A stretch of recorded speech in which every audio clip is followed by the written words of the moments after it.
security around the globe. So for 40-plus minutes, the president, with Mitch McConnell, had a press conference right out there. Yes. Hands are up, no names on cards, That's whatever right. whatever you had coming. One of the questions was about the Green Berets who lost their lives when they landed in Niger. Did he contact the families?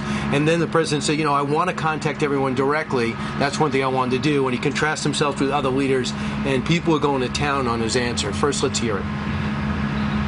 The toughest calls I have to make are the calls where this happens. Soldiers are killed. The traditional way, if you look at President Obama and other presidents, most of them didn't make calls. A lot of them didn't make calls.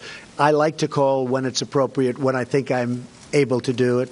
And surrogates from both administrations, Bush and President Obama, said, wait, made a ton of calls. This president's wrong on that. What's your reaction? I think what the president was saying there is that there are many different ways to reach out to these families. Sometimes you call, sometimes you write, sometimes you actually meet them in person. And he doesn't always make public when he is doing that, because these are very private, very solemn, sacrosanct, really moments. But I appreciate Fox News showing the first part of the president's comment, because that was very important, where he says these are the toughest calls, literally the toughest calls he has to make. And think of everything he's done since he got here, that this is one of the toughest calls he's made. He's made a lot of tough calls, like dropping the MOAB on Syria.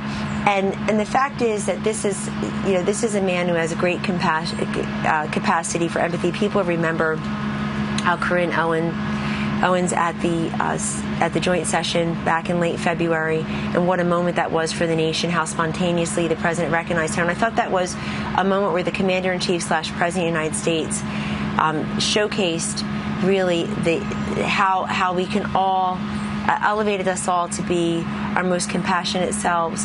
But I think he's making the point that there are many different ways to reach out, and not everybody always calls. You can also, sometimes you receive them in person, sometimes you write a letter. And have you spoken to the president about, does he regret maybe bringing up past presidents and what they've done?